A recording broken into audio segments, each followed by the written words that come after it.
Right, well, welcome everyone. Thank you for joining us. This is now number 3 in our series on 21st century survival skills. If you haven't seen how to protect your privacy or how to negotiate, have a route around just below this video and you'll find them somewhere in there. Also in there is our question time with Fiona Bruce and our American election event with Barack Obama's Chief of Communications and others. So please enjoy those, but more importantly, please enjoy the next hour when we're going to think about how to be global. Tonight is co-hosted with our brilliant friends at University College, and so I'm delighted to be joined by Baroness Valerie Amos, the new head of house at UNIV, and also this evening by Andreas Schleicher, who's the Director of Education at the OECD. He's the closest thing the world has to a head teacher. He thinks more creatively than anyone on the planet about what the next generation really need to be learning. And of course, by Peter Frankopan of Worcester College and Professor of Global History here at Oxford University, and the author, though I don't like to say this in front of him too often, of my book of the last decade, The Silk Roads, which is absolutely brilliant. And so tonight we're going to have a think about that issue. How do we develop these global skills? How do we become more curious? How do we develop empathy, creativity, the cultural antennae that we'll need to survive in the new world, in this new ecosystem? We were just mentioning before coming on that Theresa May, the former Prime Minister, says that a global citizen is a citizen of nowhere. How do we become citizens of the world? And so I'm delighted to ask Andreas, who has been pioneering this work at the OECD, to just kick us off by introducing global competence. What is it and how can we develop it? Thank you, Andreas, over to you. Thanks so much, Tom, for hosting me. And exams and assessments nationally and international for looking at reading and mathematics. But we thought in the time in which we live today, it's also really important to see to what extent young people can appreciate different ways of thinking, different ways of walking. To what extent are they aware of global interconnections? Now, if you drink a cup of coffee in Oxford, do you understand that could have implications for the work of people in Brazil or Colombia? Now, we were also interested in the extent to which young people are willing to engage in open communication with other people, from other cultures. And finally, to what extent they were willing to take action, to take responsibility for an interconnected world. Lots of questions, but you can see international exams go beyond reading math and science these days. At least that was our ambition at PISA. Just a word on methodology. Some of that we could directly test, knowledge and cognitive elements. Some of the attitudes we surveyed through self-reports, and then we collected lots and lots of data from school leaders, from teachers, from parents, to get a better understanding of the context in which those skills are developed. And here you can see a map of the countries that took part. Overall, 66 countries taking part in some components at least. I think that's an amazing result for a first time of this being done at the international level. The first thing, of course, everybody wants to know, how well did people do on this assessment, on the test overall? And you can see there are some familiar rankings. There are countries like Singapore and Canada do always well on international tests. But look at this more carefully. Canada is a case which, they do well in reading, math, and science, but they do even better on global competencies, that what you would predict from their normal schooling outcomes. But more interestingly, you take a country like Colombia. They struggle with reading, math, and science. But, conditional on that, they do actually exceptionally well on global competency because they have made that a priority over the last 15 years. Remember, that was a country torn by civil strife and war and everything.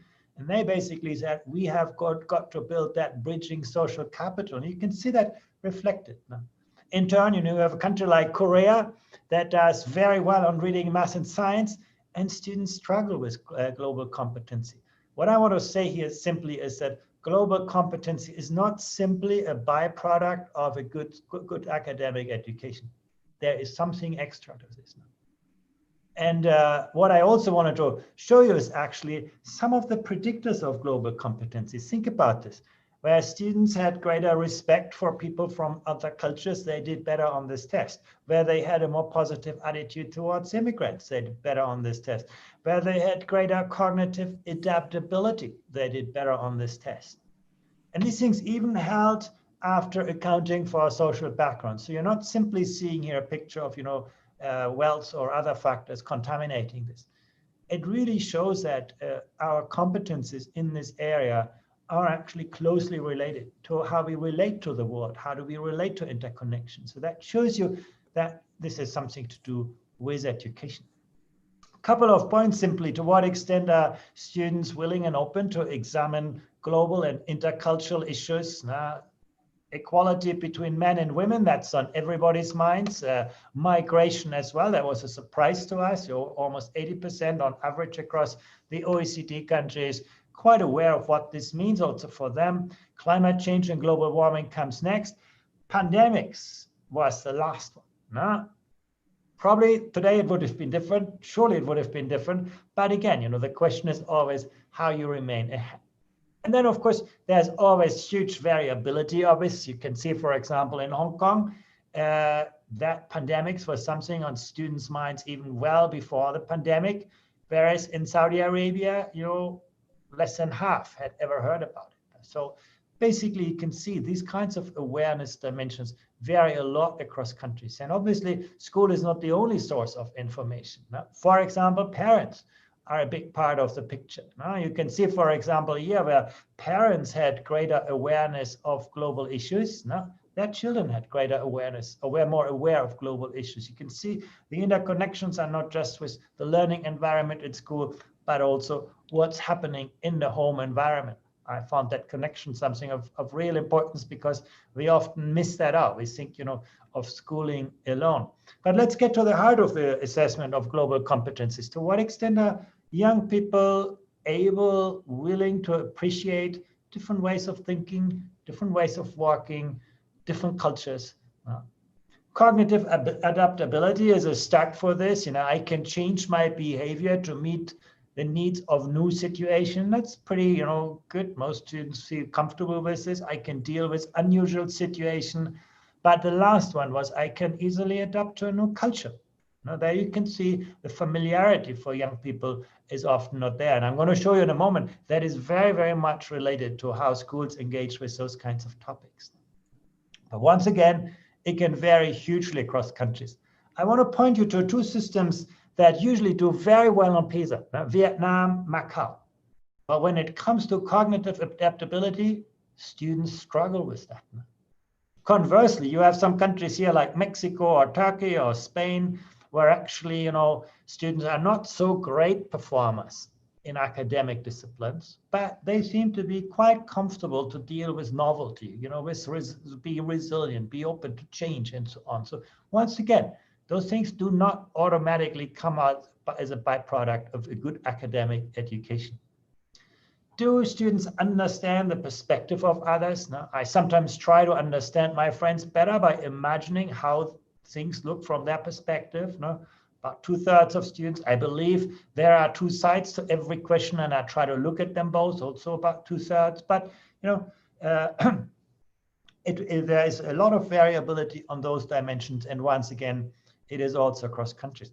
Gender is a different, interesting perspective. You can see, for example, openness to other people, empathy, openness to other cultures is something where girls distinctly do better than boys in every country for which we have comparative data.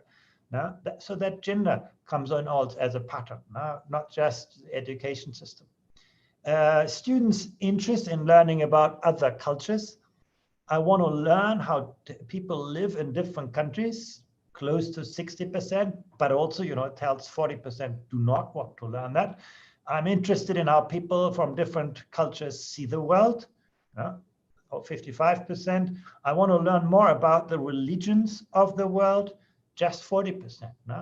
Again, it tells you 60% do not have a big interest in those kinds of dimensions. So it's clearly an area where probably our school systems, our societies could do more to familiarize people with this.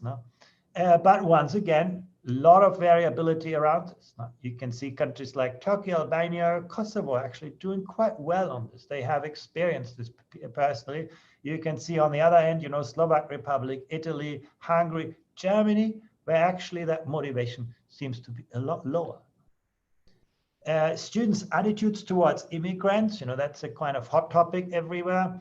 But actually, generally, 15-year-olds have a very open view on this. For example, almost all of them say immigrant children should have the same opportunities for education that other children have. Immigrants should have all the same rights that everybody else in the country has, 80%. Immigrants should have the opportunity to continue their own customs and style, 76%. So those attitudes are quite positive, but it varies across countries. Now you can see some countries like Portugal, Canada, and Korea, where there's a generally very positive attitudes towards immigrants, whereas look at the other end of the spectrum, Hungary is an outlier where young people have very negative attitudes towards immigrants. Now, again, we shouldn't put all of the blame on the education system, on school. You can see that the attitude that students have towards immigrants is closely mirrored by the attitudes that parents have to immigrants. So again, that's where the multiple connections really play in, and we have done really lots of analysis of this kind. But I want to get actually to the third dimension. How do young people engage in open, appropriate, and also effective communication with people who are different from them? No. How do actually people make contact with people from other countries? Now you can see the friends are the most important source, family, but school comes very closely after. No? Basically, school is a very important place where you meet diversity in our societies, where you engage with people from other countries. No? And then the neighborhood. No? So let's have a look at school. You can see, for example, in Switzerland, that's everywhere. We know that. It's a very kind of multicultural kind of society. Vietnam, Brazil is more rare. You meet rarely people from other countries. Now, does it matter? It's actually really interesting. Where young people had more contact with people from other countries, they were actually a lot more interested to learn about other cultures. They were also more open to other ways of thinking. So it's not so much on what you teach as a teacher. It's simply about the experiences that young people have, the direct contact young people have with people from other cultures, other countries. Now, also here, contact with other people and students' attitudes towards immigrants. Now, doesn't work in every country. On the right side, you can see some countries where it's flipped. But in most countries, you can say where young people simply met more people from more cultures, they were also more open to people with an immigrant background.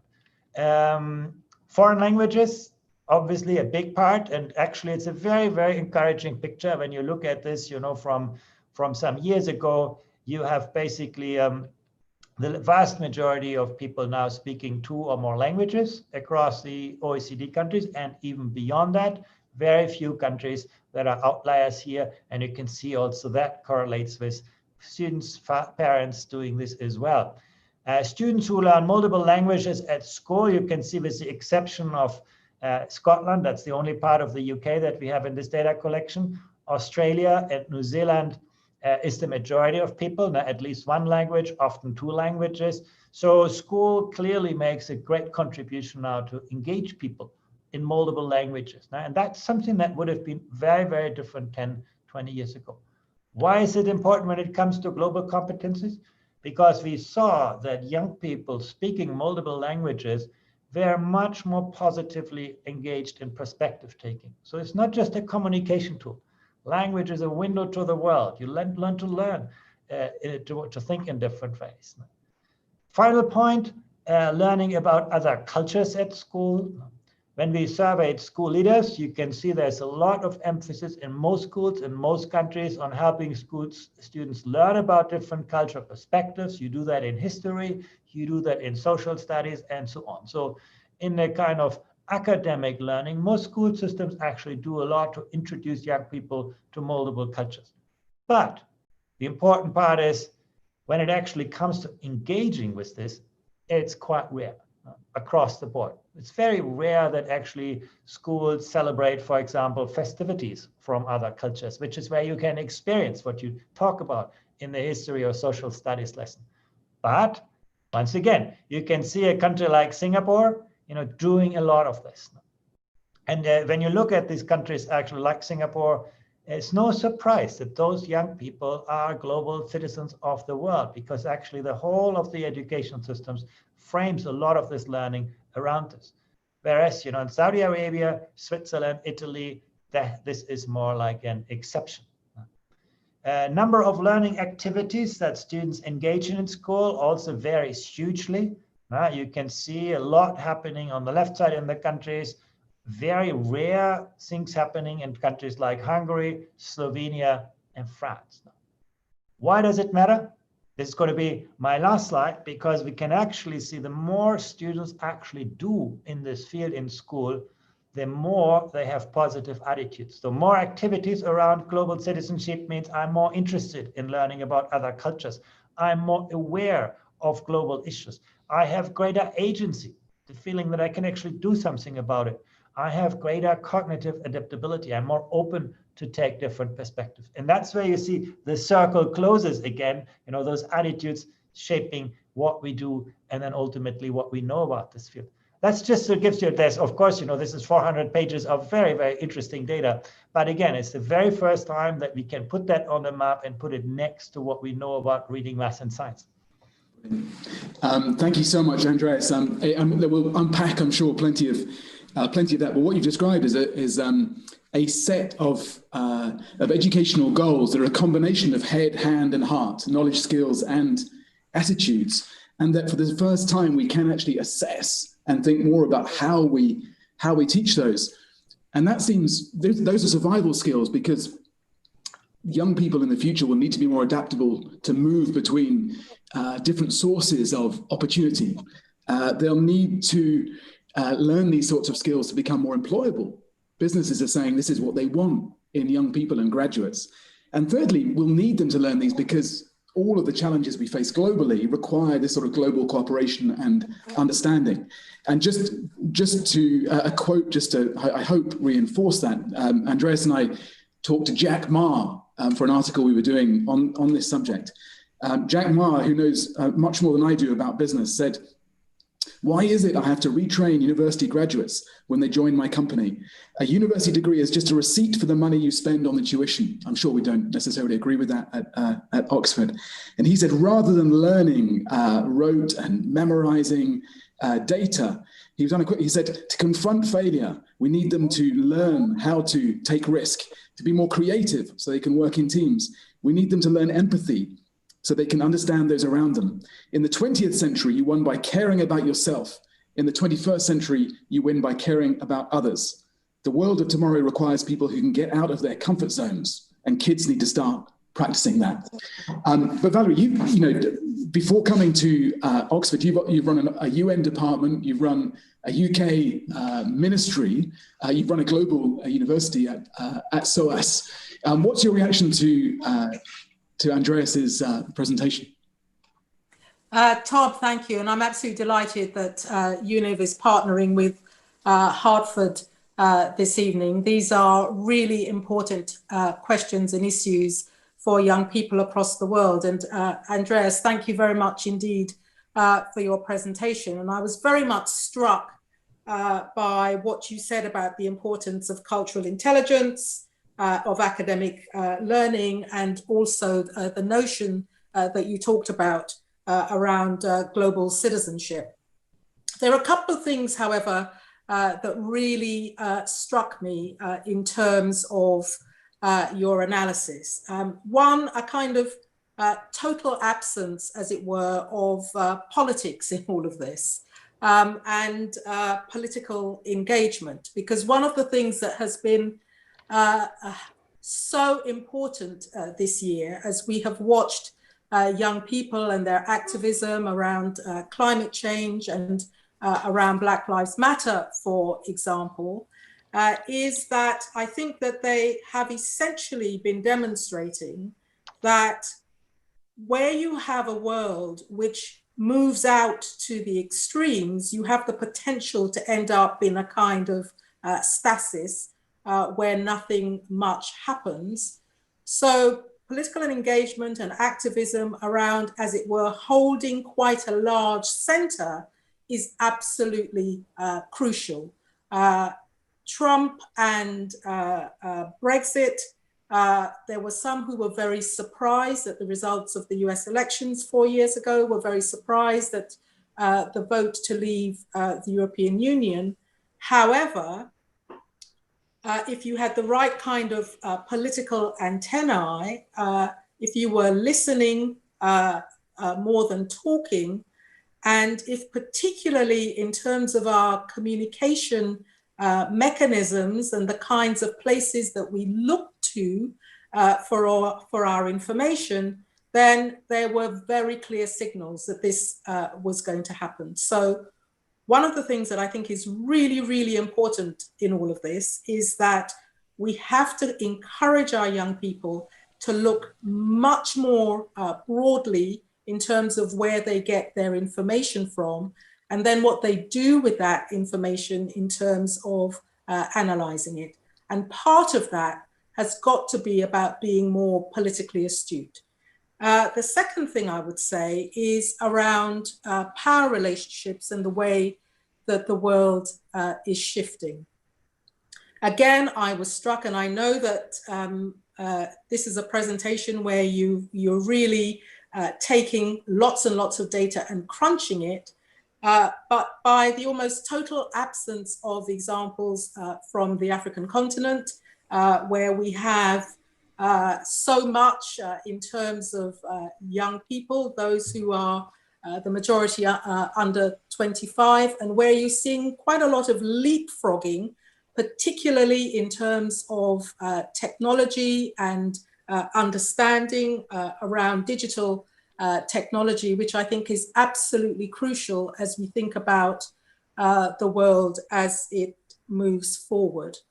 And the third thing I would want to say, and there's a lot more things I could say, but I know that there are things that Peter will want to say, and this is very much a conversation, is an issue really around identity.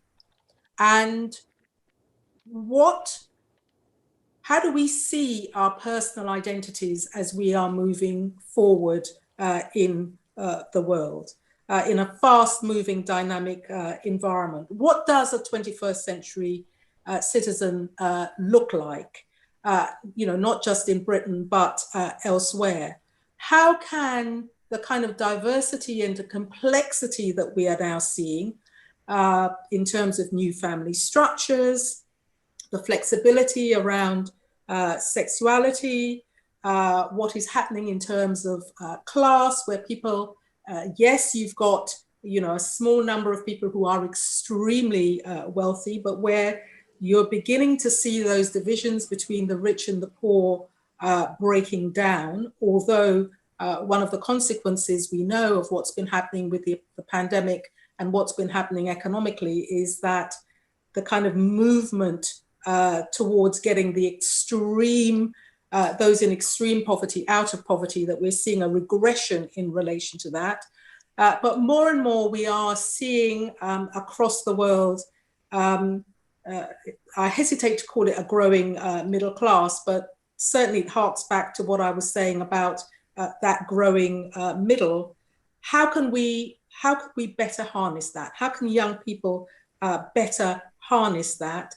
And particularly in terms of their the way they personally live their lives, in terms of being ethical consumers, ethical investors, reducing their carbon footprint. How does this all relate to how you live your life as a young person going forward?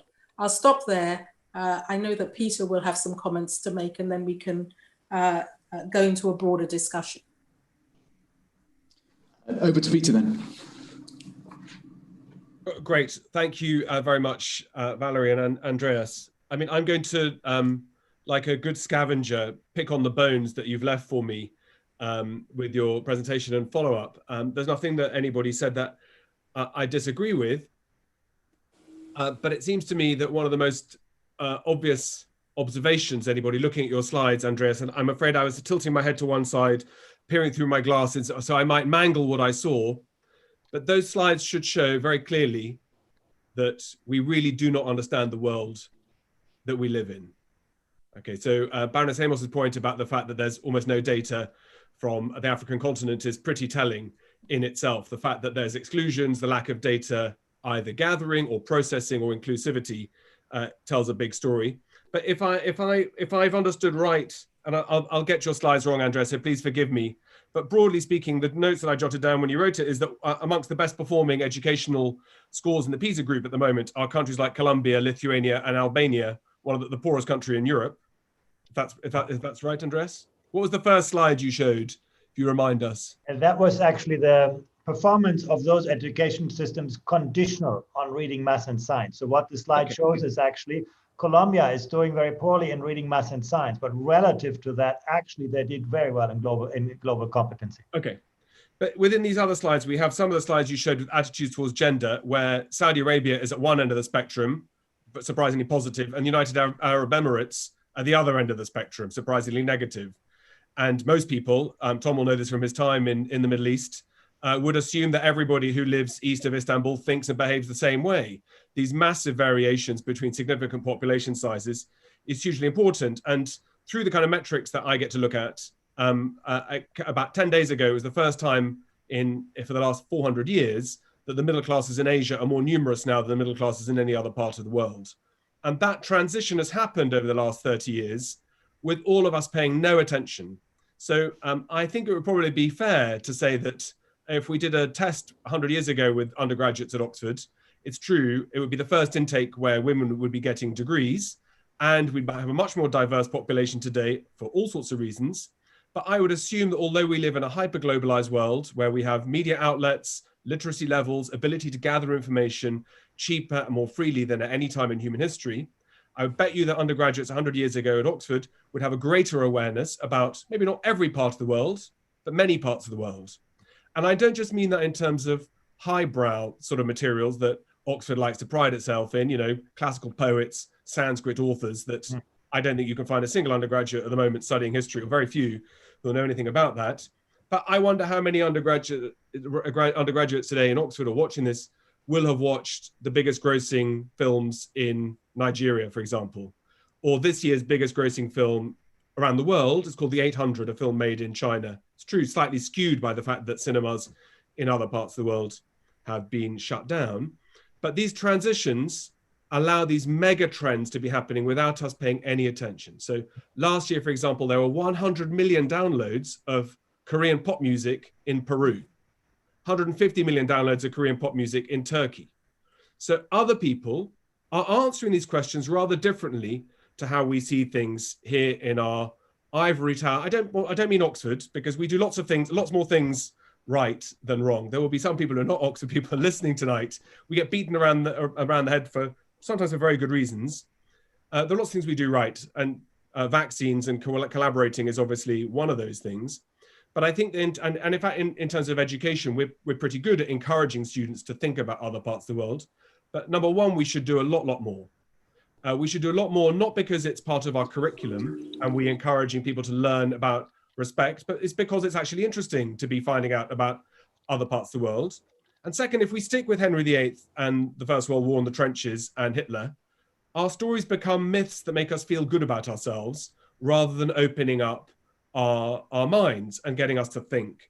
And that's something that motivates me every day to wake up, is that sense of being able to explore. And as I get older and more, as I get older, I suppose I was going to say more senior, but as I get older, I realize that problem is institutional about how we tear those barriers down. When you test for anything, you introduce a metric that can be measured, and you therefore create a system where you have a hierarchy. And that hierarchy is not conducive, unless it's rewarded or calibrated like your tests are, to show, to reward achievement. So for example, in this country today, and Baroness Amos will know much more about this than I do, the numbers of students studying foreign languages is essentially immeasurably small. We've got less than 1,000 students in the UK today studying Arabic, Farsi, Chinese, forget about Indonesian, forget about Tamil, forget about Swahili, forget about all the West African languages. We have a a group set that knows nothing about the languages of other peoples. And languages is just a way of communication. And in fact, Andreas, you'll know that too, that the ability to move around the world and be understood, it's not as simple as can you conjugate the subjunctive correctly. It's about the willingness to go and explore. But I've said this to Tom many times, that if you stand on the street corner in Shanghai and show pictures of Premier League footballers or Hollywood film stars, people spend a great deal of time trying to understand who we are, understanding the European models, understanding what works in Europe, understanding how and why. And in the parts of the world that I spend most of my time in, mostly in Asia, partly because of the pandemic, but even before that, that trend was coming much more strongly towards us to say, look, fine, we're willing to talk to you about models of governance and human rights and those things that are important to us. And again, Baroness Amos and Tom know a great deal about that from government service, that these are important things that we need to promote around the world. But that's quite hard when we produce reports that show that 25% of young people living in Oxford are below the poverty line. It's very hard to be squaring Black Lives Matters and our inability to confront something that is not a surprise. It's not in the news now for any particular reason. This has been something that should have been dealt with aggressively for centuries, decades, years. And the fact that now we suddenly realize that we should be doing more to decolonize our colleges, our curriculum, that their lack of an impetus to do that speaks volumes, I think, about the way in which we see education, the way in which we engage with society, and from my particular perspective, the way in which we see history. So if you look at history books around the world, they'll reflect exactly Andreas's charts that there's almost no engagement with Africa. Finding books about pre-Islamic West Africa, there are literally, you can count them on one hand. The amounts of collaborative initiatives we do between universities in North Africa or Sub-Saharan Africa, likewise. The parts of the world that I work on, Central Asia, excluded from global histories, work on the Middle East before the 20th century, or essentially zero. So, I think that we have to really reflect on what are we teaching, both in terms of content, but what is it we're actually asking students to do? Now, in Oxford, one of the things which we do really well is to stretch students by making them think, by having that level of engagement where students are put on the spot and there's a dialogue that goes on. That's the best thing about our tutorial system. And that does produce a way in which we bat above our average globally. The UK has got the number of Nobel Prize winners that is far higher than anywhere else. I've spent lots of time in China, and Tsinghua last year was voted the top university in the world. And in fact, it sparked a fierce debate amongst Chinese academics saying, how is that possible when Tsinghua doesn't have a single Nobel laureate amongst its faculty? So here in the UK, we do things really well. But as a very boring historian, the fact that we have done things very well, despite the fact that we haven't brought everyone along for the ride, this country's been great if you've been a man, it's been great if you've been a white man, and even better if you've been a rich white man. We're starting to understand that we need to correct some of that. But at the same time, other places, other parts of the world are moving very, very quickly, partly driven by technology, partly driven by huge surges in shifts of global power and rising ambitions. And one of the realities we have, and again, Tom will talk about this, I'm sure, is those ideas of what global Britain means. When Theresa May became Prime Minister, you mentioned already, she said, you're a citizen of nowhere. The first press conference she gave, she said that Britain's best years lie ahead of us. And that takes someone by surprise, given that 100 years ago, Britain controlled a quarter of the globe. So the idea that we have to square reality with pragmatism, that we have to square our ambitions with what our capabilities are, that doesn't start unless you can be honest about what the flaws are. Of course, it's great to celebrate the things we do well, but that does require a pretty strong drink. It requires some fairly brutal self-criticism and progress in putting things right that should have been put right a long time ago. That's me done. Terrific. Thank you, Peter. I think let's come back to this point about where the UK fits into all of this. But Andreas, we'll go back to you now, because there are different aspects of the politics of this here. There's the politics of the individual young people. Are we looking to develop, as Valerie said, activists, people who want to go out not just and understand the world, but actually go out and change the world as well? And if so, how do we do that? Then there's the politics really of the exercise. There's been a lot of talk about people who are from somewhere or from nowhere. And in a way, the exercise starts from the assumption that we want to develop people who see themselves as from nowhere. So can you say a little bit about that balance in your work between helping people to be local and and global.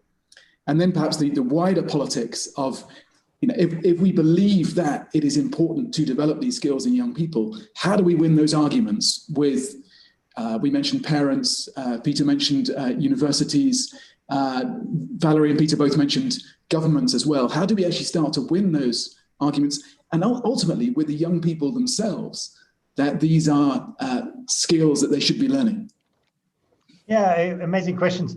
Let me illustrate this with the point of languages that Peter also mentioned. Like, language is not just a communication tool. It's really your tool to engage with the world, with other ways of thinking. In fact, identity is it's the other side of the coin of this. You do not understand your own language until the day you start to learn a foreign language and actually to think about what language actually means. And I think the same is true with global competency.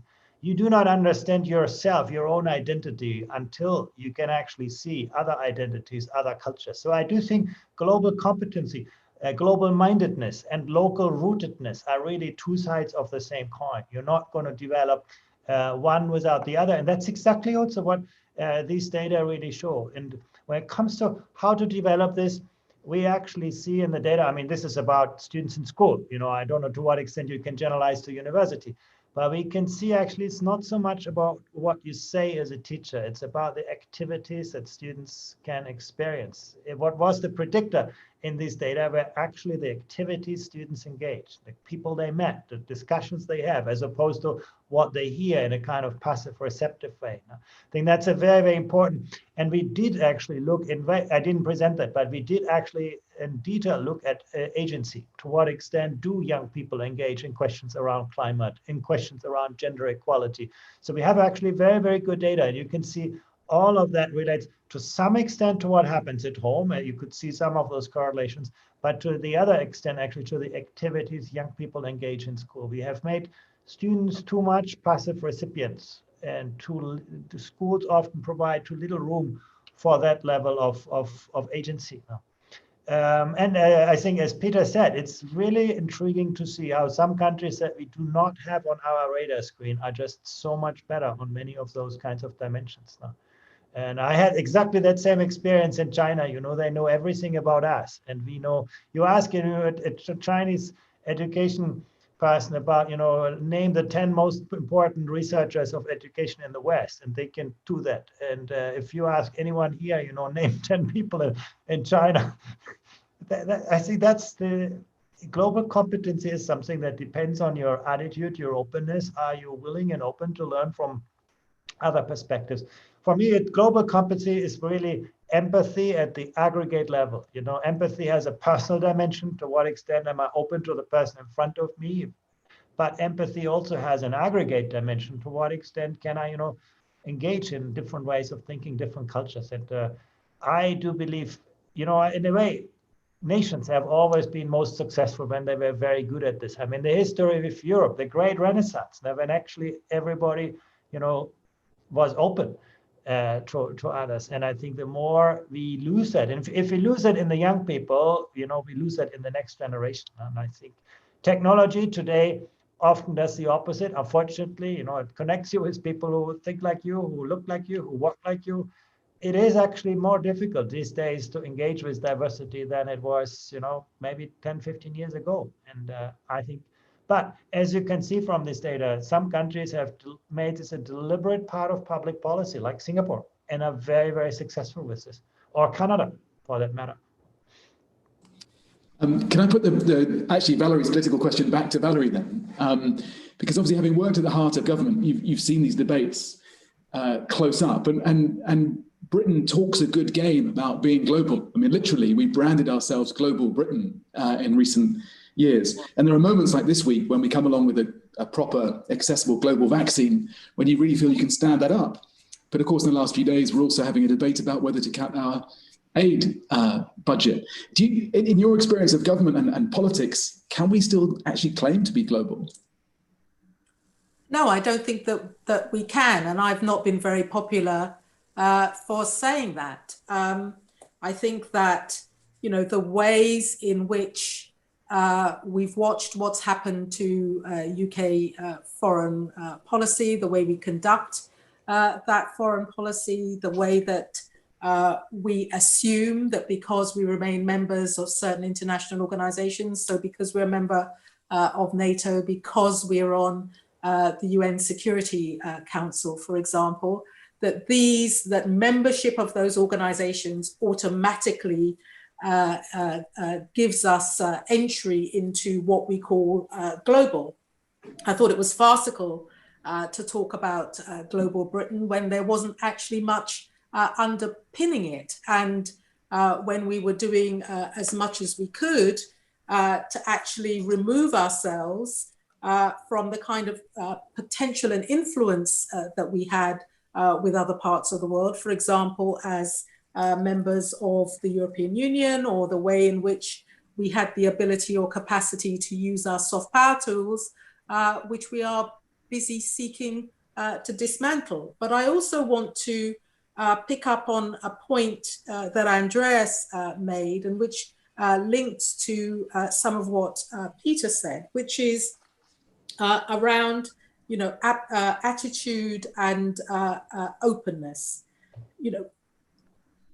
Britain used language capacity, for example, when it was interested in colonial domination. It was about domination of other parts of the world, as a means of enabling us to grow richer and wealthier. Now, what you are seeing in those parts of the world which have not been dominant, which are described as emerging economies or developing countries or whatever. I mean, Peter's point about Peruvians watching Korean pop music, for example, these parts of the world aren't now about colonial domination. They are about, greater understanding. They are about greater openness.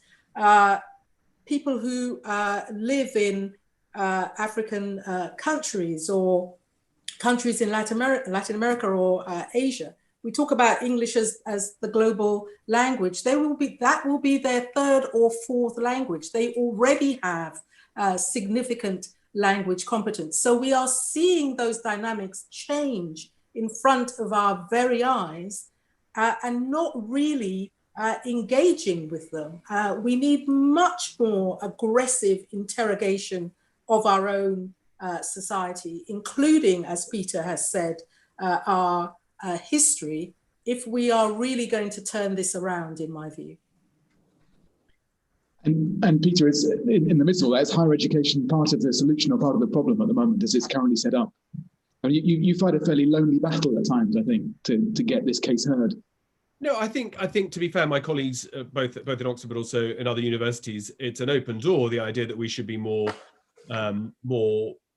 inclusive in terms of how we look at the past. It's structurally quite difficult because, we're partly driven by what students want to study. And we're partly driven also by the fact that, the churn of being able to create new posts is not easy. It requires a lot of funding. And it needs also a lot of thought about what papers can be handled and so on. But there's a lot of demand from young people, undergraduates and beyond, to be looking at wider perspectives. So I think higher education in the humanities plays a big part of it. I mean, I suppose slightly opening it up, it's not just about language, it's not just about history, it's not just about geography. The limitations to how we do things is that we don't introduce the sciences into standard curricula. So, we have there's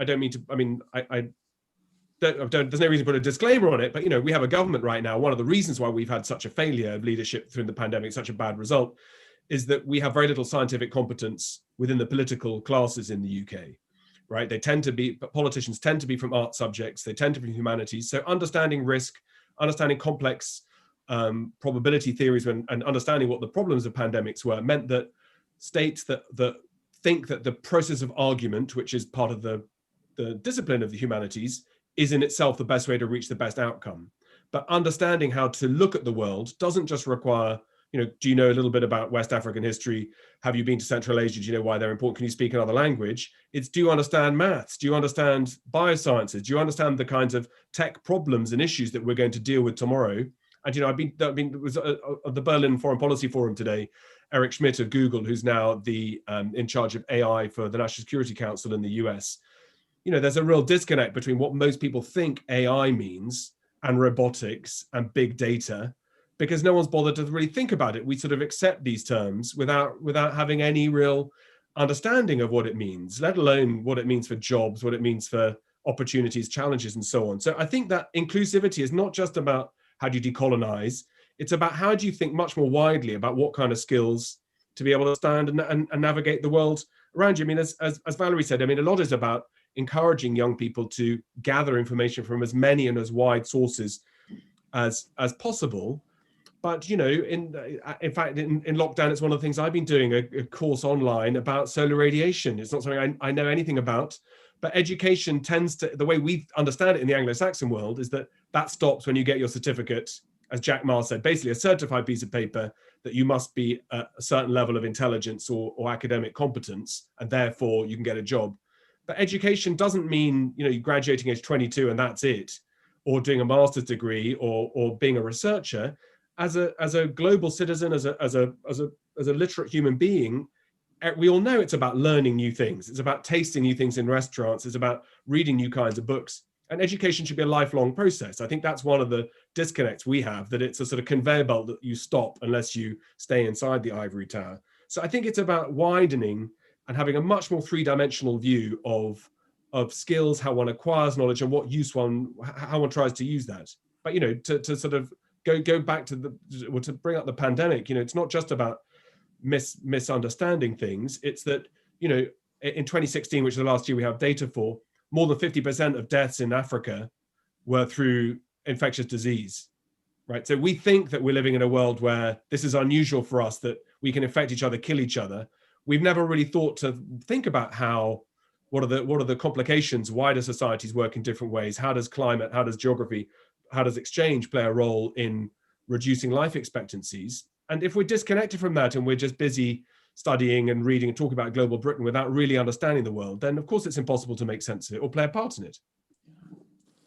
But Peter, one of the reasons that we haven't, for example, understood what is happening in the world in terms of infectious diseases and so on is not so much because the information is not there or because we couldn't do the analysis. It's because we didn't think that those parts of the world matter. And that's one of the significant challenges that we have. It goes right back to the point that you made in your opening remarks, which is that the kind of curiosity in terms of understanding and appreciating what is happening in other parts of the world, that we haven't had that in the way that we needed or indeed need to have it, whereas other parts of the world have that curiosity and as a result are using that to move forward in much more interesting ways than we have been able to do. We're kind of stuck in certain areas. Obviously, in other areas, as we've seen this week with the vaccine, we're able to leapfrog certain things because of what we have been able to do. But in other areas, that curiosity just has not been there. Yeah, I mean, I think that is absolutely right. But I think that complacency plays a role in that. I mean, I think to be positive, a lot of the energy and innovation is coming from young, fresh minds. So it's meeting with not just undergraduates but secondary school pupils who are starting to ask, what is the true cost of my pair of jeans, right? And not just in terms of what are the conditions in which they're made, and I want to know that they're ethically produced. I want to know what kind of water consumption goes into them. What's the true carbon cost of getting them from being made in South Asia, for example, to delivery on the shelf? And I understand that comes on a big what's it called, container ship, and then it's unloaded and it's driven on the motorway. And I want to understand that. And funnily enough, we would tend to think that education, it's the people at the top of the pile who start to help the innovation, but it's always from underneath, people asking and being more activist. And funny enough, when I was a student, we were worried about the Cold War, we were worried about nuclear disaster, we were worried about nuclear winters. And then we've had this 30 years of being in a safe bubble where nothing could really go wrong. When it did go wrong, it was in Syria or in Iraq or quite a long way away, or, you know, a terrible one-off event in New York in 2001, 9/11, and in London likewise. But, you know, we've been insulated from the idea that the world is changing, that the world is developing, and that we need to understand it better. So I think that there is hope, I think, in the demand to understand the world better, and that is being made loud and clear, I think, by younger people who are asking questions that we don't understand, because, you know, supply chains, logistics, no one pays any attention to that, but that's what makes the world tick. I wonder, is that showing up in the data yet, Andreas? Because we talked a bit about how, in a way, the Trump era felt like quite a setback for the global coexisters against the wall builders. So quite a setback for the sort of skills that we've been talking about here. And you mentioned that tech was often working in the wrong direction. Is it too soon to see whether the pandemic changes people's approach to these sorts of values and attributes? Because the irony, of course, is that, you know, a pandemic that showed us that we had so much in common actually then drove us apart and drove us towards more national approaches. Will it help us open up? This is an interesting question. You know, I do think we need to distinguish between, you know, what politics is doing, like shutting down borders, and the mindset of young people. And on the mindset of young people, I'm like Peter, a lot more optimistic. But I see from this data that there's a lot of young people, actually, they often don't have a strong sense of agency, sort of not the feeling I can really make a difference. That's what we need to work on. But there's clearly a greater sense of awareness, and that makes me sort of optimistic. And I do think the pandemic is bringing people closer together. I think it is, you know, those who haven't understood that the world is interconnected will have got that message now. I think also Peter's point on the science of it, you know, you don't play with Mother Nature. If your world is about politics and ideology, you pay a very high price for this in this pandemic. So I do think that science aspect is coming through as well. But, you know, I think the consequences that we as adults do are perhaps on a different dimension. But on technology, I'm not so convinced. I do think the risks of technology are going in the other direction. Like, you know, this echo chambers technology creates these bubbles, these silos. Yes, technology gives you the possibility to connect with anyone, but that's not what the reality is. The reality is for people to actually are more like-minded. That's why, you know, for me, global competency is the antidote to that, or the vaccine to that kind of technology. No? The algorithms that make you slaves of certain ways of thinking. I think global competency enables you to understand those interconnections. But I give you just one number. You know, we gave students a test where they had to distinguish fact from opinion. And you have in Britain less than 1 in 10 15-year-olds who could reliably distinguish a fact from an opinion. 10 years ago, 20 years ago, you could say, well, who cares? Because all what they read was carefully curated, government-approved textbooks.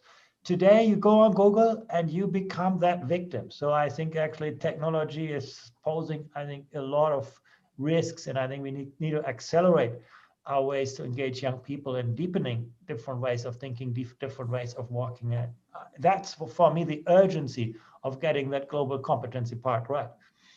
It's interesting that the sorts of skills you spoke about are the things that will probably be last to be automated. So they're the things that will distinguish us from the robots and ensure the robots work for us and that our kids don't work for the robots. Can I just, before handing back to Valerie, can I just check, Andreas, because obviously, you mentioned on the slides that England, I think Scotland is working with this program, but England isn't. And in terms of helping to win the argument here for why young people need to develop these skills, have you been able to show a direct link between a country's influence in the world and soft power and economic clout, and whether it is actually developing these skills in young people, or is that too early? Well, you know, we are looking here at the young people, and obviously the influence of a country, the impact of a country is, you know, the whole of society kind of impact. That link would be very hard to establish. But, you know, I would find it very hard to imagine a country that is not investing in those global connectedness that will have influence anywhere. Now, I do think, you know, that's more an hypothesis. I think it's very hard to show with data, no? But I can't imagine, you know, how would you have influence on people you do not understand? No. Yeah. In a way, it shows again, as we concluded the last session on negotiation, that education really is a form of upstream diplomacy, really. And we talk a lot actually about 21st century skills, but what you've described, and actually what Peter described almost as Renaissance skills, and it almost, or maybe even first century skills. Some of this is just the curiosity to sit around a campfire and learn from others. Peter. I just want to push back on this idea of the Renaissance. I had to bite my tongue when Andreas mentioned it. That is the positive side for us being super competitive in Europe, is that we build amazing cathedrals, we paint wonderful pictures, and we write fantastic music because we have rich patrons who can afford to pay for it. The flip side of that is that there wasn't a single decade between 1350 and the First World War where there wasn't a major European war, right? So these are two sides of a same coin. Being ultra competitive, creating hierarchies means that you suppress people, not just through slavery, but through poverty. You create winners, you create losers, and you exclude. That's the purpose of a Renaissance, is to have the rich demonstrate their wealth and to showcase their ability to be patrons of the arts. That Renaissance, by the way, didn't happen in a European bubble. It was all funded and through goods that came from the parts of the world I work on, in Asia in particular, from China along these Silk Roads and through the Middle East. So one has to think, I think, not to fetishize and to think there was once upon a time a moment where wouldn't it be great to go back to it? In fact, the Renaissance, that was, again, like I said, it was great if you were a man, better if you were a white man. If you're a rich white man, then it was, fantastic, although bad dental care, terribly bad eyesight, and, a little bit too much showing off, I think, even for Oxford in those days. But, I think that those skills are, what you're really saying, Tom, is I couldn't agree more. It's the multiplicity of approaches. It's being interdisciplinary, multidisciplinary, and not closing off any avenues, being highly skeptical of what you read and evaluating information on its own. That is the best side of the competitive spirit, if you're able to use those skills. But we've got to make sure we don't also use those for bad ends. Those robots that are going to control us are going to be the ones that allow us to dodge taxes. They're going to be the one that allow us to make sure that the government can never keep up with our Bitcoins and our Ethereums and our digital currencies that we stash in the Cayman Islands. And it's the calibration and navigation of how much the state can intervene that is going to shape the world in democratic countries in the next 10, 20 years. This is brilliant stuff. I could go on all night, but back to Valerie to close us out. Tom, thank you. This is clearly an ongoing conversation, and I think that it's one that our young people will be engaged in for many years to come. Andreas, Peter and Tom, thank you very much. I think we've talked about the importance of interconnectivity in terms of the global, the national, the personal, that we need science, humanities, social sciences. We need to be to better communicate, and crucially, we need cultural intelligence. I'd end by saying to those who are listening, particularly the young people who are listening, take time to listen, take time to question and challenge, and keep learning. Thank you all very much indeed. Thank you. Bye.